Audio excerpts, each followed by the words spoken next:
Coming live from India Atlantic, Florida, USA is our guest tonight. Welcome to this very special edition of the KJ Masterclass Live, the show which ensures that you profit from your time spent here with experts, either through their industry insights, information, or simply learning from them. And today we have Stacey Marmolejo, founder and CEO of Franchisee Prep Academy, which helps soon to retire military personnel navigate the franchisee industry so they can evaluate if a franchisee is their next career. Welcome to the show, Stacey. Thank you so much. I'm really appreciative to be here with you today. Thank you. Thank you for your time. Thank you for joining us here in India. And it's a global show, so it's going to many places right now. We are going live on YouTube, LinkedIn, as well as Facebook. And later on, it will go to all the audio platforms, as well as Instagram and Twitter. So, Stacey will talk about the franchisee, which will be good for a lot of military personnel. So you will talk mostly about the US perspective, but a lot of this also means the same thing, except for some background differences for a lot of people in India from the military point of view. A lot of people here are in permanent services as well as, short service commission in the army and all the three armed forces. So to understand from you, who you are running a Franchisee Prep Academy, franchisee versus startup, which is better, if I understand it from you? So first of all, let me say thank you to all of the military from around the world who are keeping all of us safe. And I tip my hat to what's going on, continuing to happen in war. And let's hope that gets safe soon. So with that said, I like the franchise model, particularly for a first business, because first of all, the startup part of starting a business is the most difficult part, right? So you need the product, you need the name, you need everything, and you don't have any history with it. So you really don't have a roadmap. And if you've never owned a business before, you don't know about all of the operations either. So you're kind of handicapped if you start your own business. Whereas if you buy a franchise, then you're going to have the operations support behind you. They're going to give you the playbook. I mean, let's face it, what is the military best at around the world? Execution, right? You join the military and they train you to follow the directions and execute to perfection. And you have a manager or a boss or a sergeant or a platoon leader, or whatever the title is. And they're always coming back to you to make you better and better and better. So you have learned the skill of taking a plan and executing to precision. And that's how successful franchisees operate, because it's all done for you. They figured out the product, they figured out the service, they figured out the marketing, they figured out the sales angle, they figured out the lead generation, everything. So all you have to do is follow the plan and you will be successful. So that's why I think that a franchise is a great post-military career, because it marries all those skills that you've learned and perfected in the military with a civilian business, so that you can serve your community much like you served your country in the military. I hope that makes sense. Right, Stacey. In India also, we have several people, they have this franchisees and franchise from a lot of established companies. But by and large, there are, everybody has a different sort of understanding. Either it's lack of knowledge about this whole stuff, how it works, or maybe it is just that they have never ventured out to find out exactly how these things work, and that they should not be as apprehensive or should not have any preconceived notion about this particular stuff. I don't know how it works in the US, but I'm sure people are a lot similar everywhere. They have their own set of questions. are there any misconceptions about franchises in the US? And if yes, what are they? Can you share some of them? Maybe it will also reflect some of the questions that people have in India. Absolutely. So I think the number one misconception is that all franchises are in quick food service. So McDonald's, Burger King, Taco Bell, whatever other Subway sandwiches, all of those. But they're called quick serve restaurants. Yes. Quick serve restaurants make up 1 out of 4 franchises. So they're about 25%. But in the United States, there are 4,000 franchise brands to choose from. And so obviously 3/4 of those are not in quick serve. Okay. And I think so that's misconception number 1. I think misconception number 2 is you have to have a lot of money to buy a franchise or to run a franchise. And again, true at the McDonald's level. However, in the States, there are franchises that you can get into for $10,000. And there's no way you could start your own business. And what I mean by that is like maybe you're a plumber or an electrician, right? So you're going to have to buy a truck to wouldn't put your name on it, and so all these things. So there's all these startup costs that you need as an independent startup. Now, obviously, you'll need a truck as well in a franchise. But here's where myth number 3 comes in: is the myth is it's difficult to get funding. So it is difficult to get funding to do a startup business because there's no history there. Whereas in franchising, when you go, first of all, the Small Business Administration in the United States by law, has been required to set aside a certain amount of money to specifically fund franchises. Okay. That's number 1. But number 2, there's a pre-approved list of franchises at the SBA.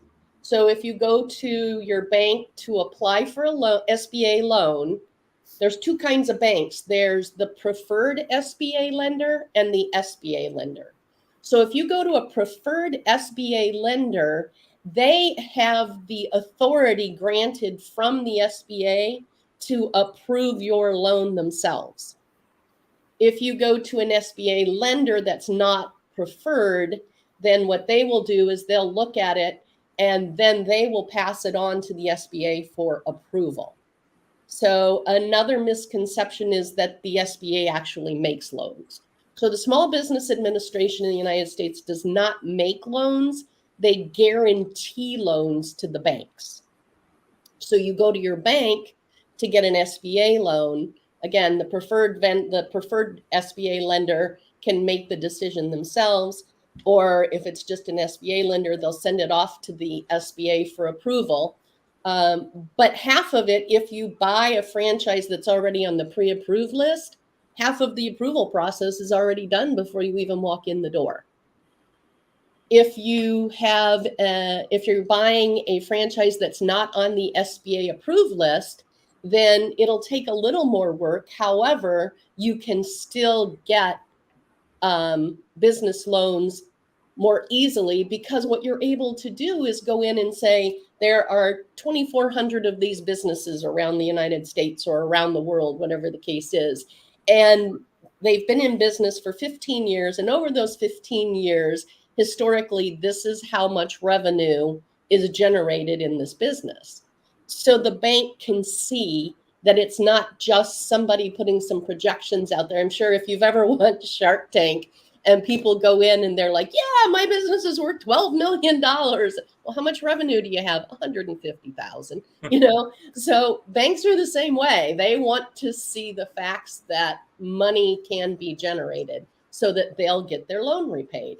And so that's easier to do in a franchise situation. Trying to think of any other really big myths there. So they're not as expensive as you think they are. They're not all food. Lending is not as difficult to get as you think it might be. Do you have any thoughts or misconceptions? I'm trying to think of any others, because I think those are the I three. think in India, I think the major misconception, as far as even me, I used to understand that many of them or most of them are into, quick food restaurant, quick service restaurants, and into mostly into food business. You put up something at the mall, and then you earn some money out of that. You put some couple of people down there, and then there are big, obviously, companies are there, but generally you don't tend to look at that. You think that they are very expensive, and you Right. cannot look at that. But Yeah. one other thing that is that I wanted to understand from you, Stacy, is that here we are talking, most of them are products, but you certainly talked about plumber and all. But what about the service franchises? How Oh, does it work, and how does that's a very lucrative area, and area that many people do not know about, so they can explore that area because they can have that bent of mind. They don't need to start. They have a brand name which they can work with. So how does it work in that area? Does it exist? How much does it? What is the percentage of service franchises? Oh, yeah, great question. So many service franchises, from tax accounting to music lessons, which is the business that I was in for 17 years when I owned my franchises. There's, if you'd like to be a coach, there are coaching franchises out there. And the thing that's so beautiful about the service industry franchises is you can do it from home. So it's much more affordable to get into, not only buying in, but actually the operating costs are much lower. And then I don't know about tax laws in India, but in the States, if you've got a home based business, then you're able to write off some of your expenses in your home on your tax, Yes, we right? do have that. We do. Okay, perfect. Yeah. So there are service franchises that you can work from home, that you can do part time. They can also be a great investment if you personally don't want to work in the franchise, but you want an investment. There are franchises that allow you to not be actively engaged, so you can hire managers. And that's particularly helpful if you think about military spouses. So in the States, oftentimes what happens to a military spouse who has a great career when they're married, and then they get into Right. the moving, and the people in the local community don't want to hire them because they know they're going to be transferred in a year or 2 years, right? So they end up having careers that are, I don't want to say beneath them, but that they're overqualified for. So if you look at a franchise that you can do from home, then you can take that with you as your spouse is moved around the world while they're in the military. And then you build that equity up in that business so that when you retire, you can carry that forth. Um, Another thing to consider is if you're running a business while you're in the military, you're not just gaining income from that business, but it is an investment because you can turn around and sell it, right? So one thing to think about if you are thinking about getting into franchise, to buying franchises, is do you want to be a big fish in a small pond or a small fish in a big pond? Right? Because franchisors really like what they call multi-unit franchisees. So people, they figure the more of their business or their franchise that you own and operate, the more invested you are in their brand. So some franchises require you to buy more than one, McDonald's. Um, but a lot of the smaller ones don't, right? But let's say you have $50,000 to invest, and you don't, it doesn't have to be all your money, by the way. In Okay. fact, I would suggest that even if you have all the money, you don't spend all your money, because I'm going to tell you a little story. So when I started my music business and I bought 3 franchises, and I didn't do it the right way. I did very little research. I was very naive. But I decided that I was going to not empty my 401k, but take money out of my 401k, which, by the way, in the States, they have a program called Rob's Rollover. So you can take money out of your 401k investment and put it into your own business, so long as you do it in with the right process, it's not taking money out, so you won't be taxed on that. It's like moving it from this stock portfolio to that stock portfolio. So there's not a tax consequence. Anyway, if you're looking at getting into franchising, and again, I'm going to use the $50,000 example. Let's say you have $25,000 and you borrowed $25,000, right? So you've got the $50,000. Because when I did it, I used all my own money, and then I went to my bank and I said, look what a good job I did on my first location. Now I'd like to borrow money to open my second location. And they said, oh, you still have to put 30% down. Oh. And I said, but what about all of this? And, I funded it all, and I've had my bank account with you for 18 months and everything's going well. And they're like, no. So my advice is never put all your own money in. Even if you have 50,000, only put 30%. That's usually what's required. And that way you've got money in the back in case you need a little more than you thought you would. Maybe operations take a little longer to ramp up than you anticipated. And then you've got the funds to take care of that. And if you don't need them for that, then maybe you can open a second location. And again, just put 30% because you want to be working with other people's money instead of your own money. So that's my story. So I ended up having to come up with more money to open my second location. But now I know, use other people's money. So if you have $50,000 to spend, do you buy one franchise that costs $50,000 or do you buy 5 that cost $10,000? Right? So going back to that whole multi-unit owner, you're going to have more pull with whatever franchisor you buy from if you commit to more than one location. So my suggestion would be to look at that. You don't have to open them all at the same time, right? That would be insane. But when you go in and you say, I eventually want to have 5 in this example, then you'll negotiate how much time in between when you open your first one, your second one, your third one. Okay, so they do give time. You don't need to open them all, but you have already put your money into them. So that's an investment which is lying idle. So how does that work? So typically what happens is, let's say a franchise is $10,000, right? Typically they'll say the first one is 10,000, the second one is 8,000, and then at some point you'll get a price break on the others. And so oftentimes you don't pay the whole amount up front. You pay for the first one and you pay a percentage for 2, 3, 4, and 5. And then when you open 2, you pay the balance. When you open 3, you pay the balance. So you're not having to spend all that money up front. However, if you decide you don't want to open 2 through 5, you will not get your deposit back because you have prevented them from selling those territories to somebody else. Right, Stacey. Now, somebody has finally made up their mind that they will go for a franchise. So, what do they do now? How do they zero in onto what is good for them, which one to go, whether again QSRs or food ones or non-food ones, service ones? How do you go which is the right franchisee for you? So the first answer is how not to do it, which is how I did it. Okay.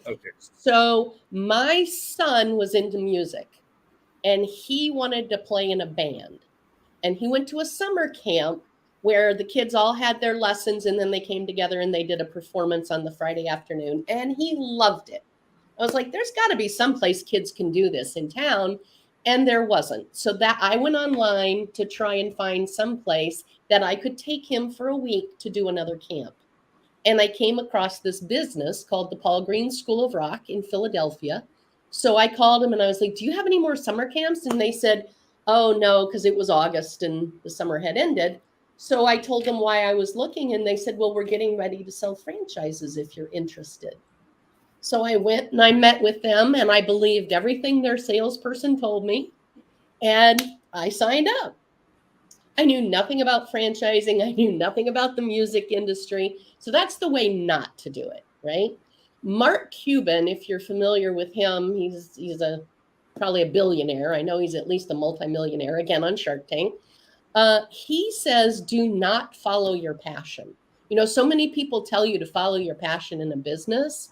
I've always said, don't follow your passion because then your passion becomes a job. But he says, don't follow your passion because you might not be good at it. And his example was he loves to play basketball, but he's only got a 7-inch jump, so that's not going to get him into the pros. So he says, don't follow your passion. What we do in Franchise Prep Academy is we start with 3 assessments. We start with a risk assessment because starting a business is risky. Even with as many support mechanisms, it's still risky, right? So we'll do a risk assessment to make sure that you have the DNA of an entrepreneur. We do a core competency assessment to make sure you're good at what you think you're good at. And then we do what's called a motivator assessment. And that's not motivation, but it's motivators, which is what do you do day in and day out that you enjoy? Because we want you to enjoy the business as well, right? So do you like to be outside? Do you want to be inside? Do you want to have to dress up? Do you want to just wear whatever you want to wear to work? Do you want to be part-time? Do you want to be full-time? Do you want to be with kids? So an example is somebody bought a music school because they love music, but they're not in the music business. They're in the child enrichment business. Okay. So so once we do these assessments, then the next thing we look at is a personal financial statement, because there's no reason in getting yourself so far in debt that you can't climb out. That's not fun either. So going back to the example of the $10,000. So let's say all you have is 20,000 instead of 50,000, right? So start with that 10,000, build it up, sell it. It's sort of like houses. You have your starter house. You can have your starter business too. So you buy what you can afford, you build it up so it's got more value, and then you sell it, and then you take what you earn from it and put it into your next franchise investment until you're to the level that you can really get the one you want. Right. So we look at financials. Then what we do is we take all that data that we know about you as an individual and we bump it up against a database of franchises that we have. So we're looking for the industries that are interesting to you, the lifestyle that's interesting to you. And then there's one other thing, and anybody could do this. This is just sort of a reflective inward reflection. There's typically 4 reasons people want to start a business. All 4 fit in, but there's usually one driver, right? So one is money. Like, I want to make as much money as I possibly can, okay? And in franchising, the dirtier the job, the more money you can make, right? Okay. It's probably true in independence too, but because those jobs that most people don't want to do, right? So you can own it and have someone else do it. You can own it and do it yourself. But here's for me, one of the weirdest franchise businesses to get into, cleaning up crime scenes. Okay. So I wouldn't want to do that, but you can make a lot of money doing that. Okay. So you start a business for money. You start a business for flexibility, right? So let's say that you want to have all this flexibility in your day. You have kids, you want to go watch them play soccer at 3:00 in the afternoon, right? You want the flexibility to come and go as you please in this business. You're not going to want a brick and mortar business unless you have people working for you, because you're going to be stuck there, right? The third one is, so we've got money, flexibility, freedom to make choices. We were talking about misconceptions. Another misconception is that you have no freedom in how to do things in a franchise, right? And that's not true. no, you can't like redesign their logo, or you can't decide you want to sell stuff that, let's say you buy a pet franchise and it's a pet food franchise and you're like, oh, I want to start a taco stand within the pet food because when people bring their dog or cat, I know they're going to want a taco. They're going to want something to eat. You can't do that. But you can be very creative in your marketing. You like it at the School of Rock, which is different from McDonald's. So again, it depends on the franchise. We could decorate as we wanted, so long as we did it within the right color palette, right? When McDonald's, you're going to buy the exact tables and everything. So if flexibility is part of what you're looking for, then that will rule some franchises out and bring some franchises into your choice. And then the fourth reason is fulfillment. And that was why I bought the School of Rock, is because I had wanted to be an entrepreneur since I was in college, and I didn't have the guts to do it. I was 45 years old once I quit my corporate job and became an entrepreneur, because I had wanted to do it since I was in college. And I finally said, it's now or never. And my son wanted this and it didn't exist. And so it kind of fit two needs at one time. So the reason I bought a franchise was for fulfillment, right? So depending on which of those drivers you have will also help define the narrowing of your choices. Right, right. So, Stacey, it is from the other point of view. Now, how do I know whether I am fit for, for a franchisee? Whether my, the way I am works for a franchisee? How do I assess myself?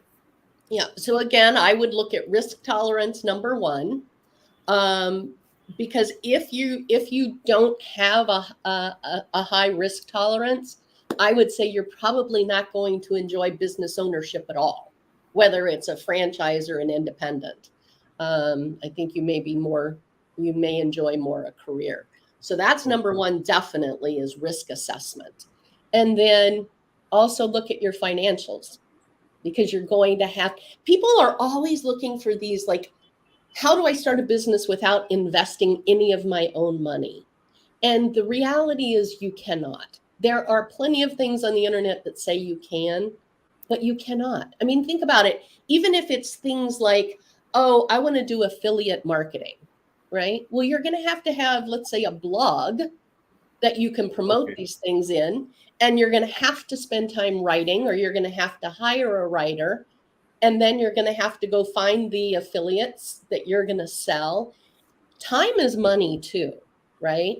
Absolutely. So there's no way to, and then you're going to need a computer, and with today you're going to need to learn how to do video, and there's just so much of this stuff, and all of those tools cost money. So nothing is free. You have to invest to make money, right? So look at your financial situation and decide how much you're going to invest, right? And then there are plenty of, they're called financial consultants, and they are really salespeople. So I don't sell franchises. I just teach people how that works so that they can have their radar up, so that they can go from 4,000 options to 2 or 3, right? And then there are franchise consultants, and what they are is they are salespeople that have a book of franchises that they represent, and then they'll meet with you, and they know what the franchisor is looking for, and they know what you're looking for, ideally because you went through Franchise Prep Academy and you've got it nailed down, but they know what you're looking for, you know what you're looking for, and then they can tell you which franchises they represent that you're a match for, and then they will introduce you to the franchisor, right? Now, you can go directly to the franchisor yourself. I mean, any franchise, if you look up XYZ franchise, it will give you, in a Google search, it will give you a page to go to on their website specifically for people looking to buy a franchise. And then you can fill in the form, and they'll be back to you like that, because it's going to their salespeople, right? So you can work directly with the franchise too.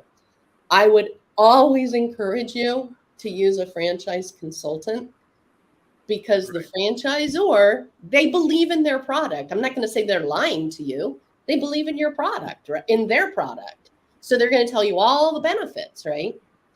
The other thing that you need to do, though, is you need to do your due diligence by calling people who already own that franchise. So there's something in the states that the regulatory document in the states that governs franchising is called the franchise disclosure document.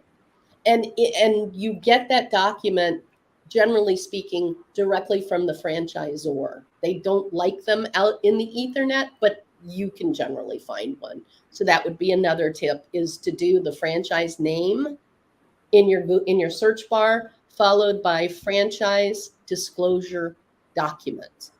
And then you can oftentimes find them. It might be an older version, but it'll give you a pretty good idea. But they have the current franchisees in the document, so you can actually call those franchisees. And then at Franchise Prep Academy, we give you a due diligence tracker that has 28 questions to ask existing franchisees, and then there's another one with 20 questions to ask the franchisor. So you're drilling down. So if you don't know the questions to ask, then you're only going to get, the peripheral information. But if you've got the right questions to ask, then you can dig deeper, and then that will help you. Like, example, when you're calling current owners, you're going to ask them, how long did it take you to become profitable? How easy is it to work with corporate? Do they, require different things that I might not expect? How often do they come in and check your location? All these kinds of questions that you may not think to ask, you'll get in Franchise Prep Academy in the disclosure document, Right. due diligence track. Right. Yeah. Franchise Prep Academy. I was coming to that. So how do they connect with you? How do they, learn what they need to learn, and how they also know about what you are doing on the franchising part? So how the whole idea is to understand how to reach to you. Thank you for that too. So if you go to staceymarmolejo.com, there's a menu bar, and in that is a course. So you can click on the courses and it'll tell you all about Franchise Prep Academy. And we are starting our next one mid-October. I think it's October 25th is the next. It's a month long, and we meet 3 days a week. One day is education, and then we bring in an industry expert who shares some deeper information on their subject matter expertise with a live Q&A. And then the third meeting is just open Q&A. And so we cover, over the course of 4 weeks, we cover the 4 high points, dig deep in, and then they should be ready to either know, this is not for me, I would never do this, or, oh, this sounds like it's right up my alley. I'm ready to be introduced to a franchise consultant so I can move ahead. So staceymarmolejo.com. Right. In fact, I'll add some of this information to the YouTube description so that it helps people reach to you and get all the guidance that they can get. And then we can hop on a phone call with one of my team members and answer any questions that you may have before making any type of commitment for training. Right, Stacey, right. Thank you so much for all this information. And in fact, I also come out much more educated on this whole idea of franchise and franchisees and, franchise owners, as well as, it has also cleared some of my misconception, especially the biggest one was that most of these are in QSR or quick food delivery and all that stuff. So thank you very much. Oh, my pleasure. And thank you for the opportunity to share the value of franchising with your audience, because I do think that a lot of people think about it like a multi-level marketing or a pyramid scheme or something like that. and couldn't be farther from the truth. I will say in the United States, before they regulated the industry, it was like that. But now that they've regulated the franchising industry, it's more highly regulated than independent businesses. So Right, yeah. right. And even in India, people can look at this stuff and see if there is something that works better for them than starting a new business. Absolutely. Absolutely. Yeah. Right, right. Thank you so much once again, Stacey. With My this, pleasure. Thank you. I really appreciate it. it's a wrap on this very special edition of the KJ Masterclass Live. Thank you once again.